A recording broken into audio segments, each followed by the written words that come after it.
Welcome back for part 2 of our farm shop build. In part 1, we showed how we were laying it out, the materials that we were using, boring the holes, and filling with concrete.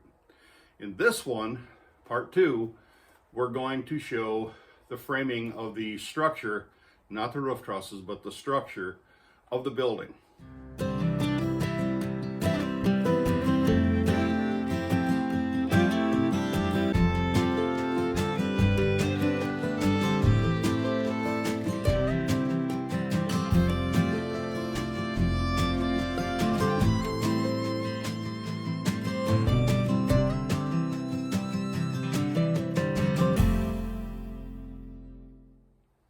So the first thing that we needed to do was set the poles, and we used the John Deere with the pallet forks and the loader with a strap. I'm going to show a short little clip of that. And we would strap the post, lift it up. My son Chris guided it into the hole as I would lift the bucket with a post on it and then drop it down in the hole. And then of course brace it.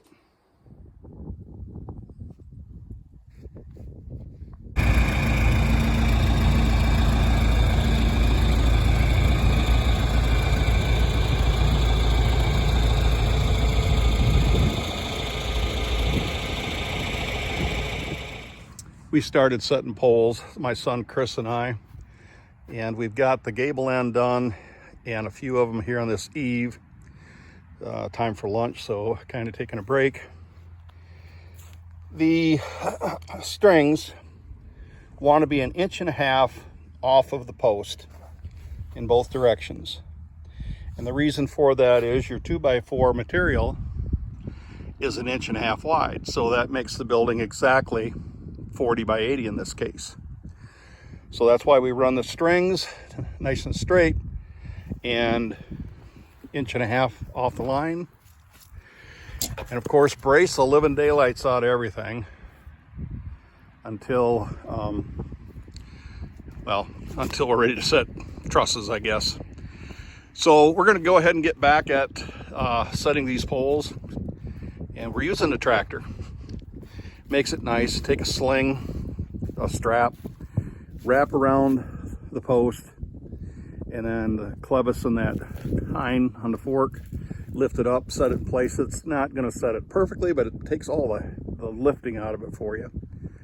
And then we just put it on our layout lines and get everything level, brace it, and go on to the next post. Got so busy setting posts yesterday that I didn't do a whole lot of explaining on certain things. And one of those things is how we would lift the poles up to put them in the holes using the loader tractor with the forks. We took a strap, went around twice, and then back through the strap, twice around the post, back through the strap, and then on up to the clevis and the pin. The clevis and pin was hooked into the end of the pallet forks in that hole.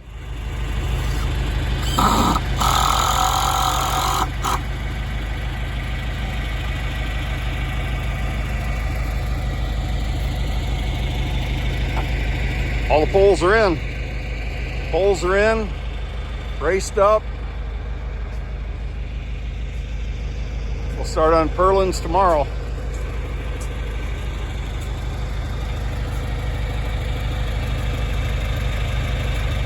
After the poles were set and we had it braced, then the next step was that Jeff, Russ, and myself, we used a laser transit and put out a beam, which I call the benchmark in this video.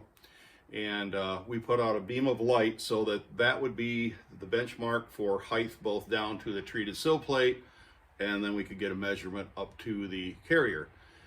With those measurements and that benchmark, everything will be level all the way around the building. Then we began putting on the treated skirt plate, which is a 2x10 treated, and then the 2x4 purlins, and then the double 2x12 carriers.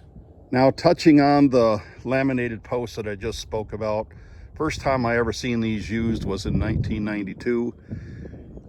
This is only the second time I've ever used them for a project of my own. And what it is, they start out with treated lumber. The first probably 5 foot, you can see right there is the lowest finger joint. And then the next one is here. And then on up behind that 2x4 is the third one. What they do is they finger joint the treated material to the regular dimensional material. And that's how they build a pole. They glue the heck out of it and then nail it too. Like I said, this is only the second time I've ever used laminated poles. I will say they're lighter. And probably a little bit more easily flexed if you need to flex them to the exact point where you want to nail or screw your purlin on. The next step is to get a mark, what I call a benchmark, on every one of these posts.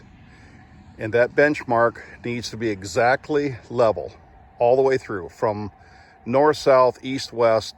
All of these posts will have a benchmark that's exactly at the same point, perfectly level all the way around.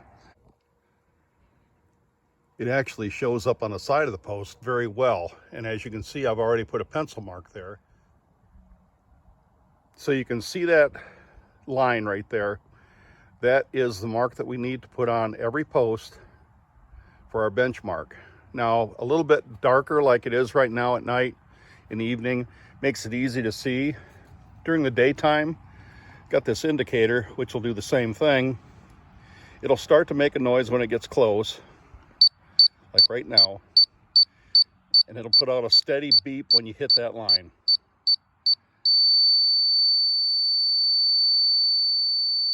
That's where we need to be on every one of these posts.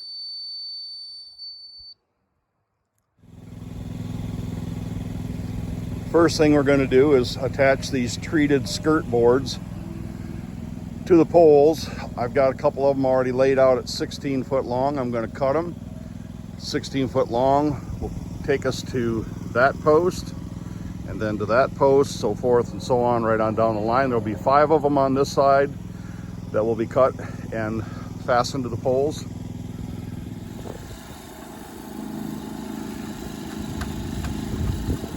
We don't use nails. We use screws pretty much for everything. I can't remember the last time I built a pole barn using nails. The nice thing is, if you do make a mistake, you can unscrew it, readjust it, and screw it back in.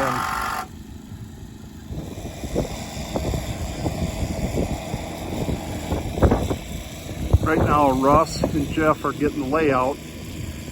We're doing 2 foot on center on these purlins. So they're going off the prior purlins and measuring on up 2 foot, 4 foot, 6 foot, so forth and so on.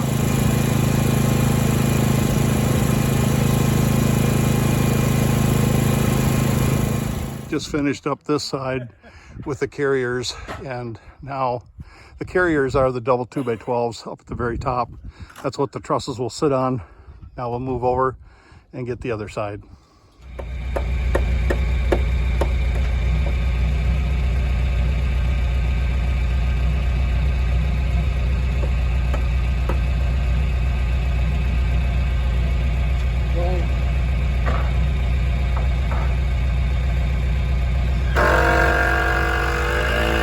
That right there is the last truss tie. We're ready for trusses now. Trusses are laying over here. They delivered them a couple days ago. 40-foot trusses, 1 foot overhang, 412 pitch. I got to schedule a crane to get them set, and I got to get some more help. Russ and Jeff are great help, but we need a couple more guys, so I got to get that part in order. And it's starting to snow. We're in for some bad weather here again, so I think we're probably just going to call this a framing video, or a pole Purlin and Carrier video, and wrap it up. And I want to say thank you for watching, and stay tuned for the next part, which will be when we start setting trusses.